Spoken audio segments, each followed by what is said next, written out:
believe we're on part 5. So the next thing we're going to learn is the names of our strings.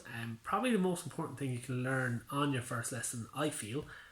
Some people don't learn them straight away, but I think it's a good idea. So you've got 6 strings. Your thickest one, or the biggest string, is near your face at the top of the guitar, as I say, up here.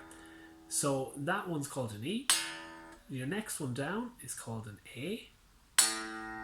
Next one down towards the ground is called a D. Next one's called your G. Your next one's called a B. And your next one's called E as well. Talk about that in a minute.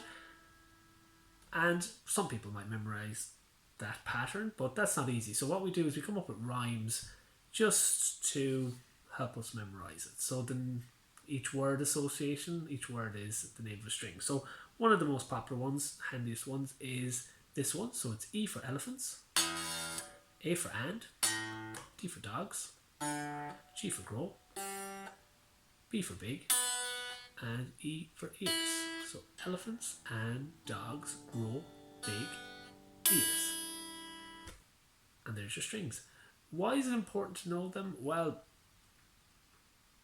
in order to play any song, you're being directed by which number to go to and what string. So if I say go to A string number 3, I have to go elephants and dogs grow big ears, elephants and. So I'm hitting this string with my thumb, my pick, whatever it is, and then I have to find number 3. Well, here's number 1, here's number 2, and number 3 is that dot on it. And I try to hold that note, and that's the one I need.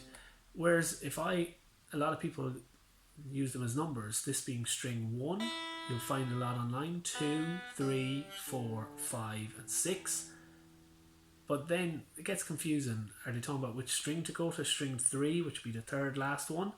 Or are you being asked to go to fret 3? Because of that, I prefer knowing the names of your strings. Elephants and dogs grow big ears. And then anytime we talk about numbers, we're actually talking about which fret to go to. So A string number 3. Try and find D string number 5. You can pause. The answer will be here. And you just hold it in nice and tight. I'll show you how to hold notes in proper later on. And that's the names of your strings. It's one little part, but quite important.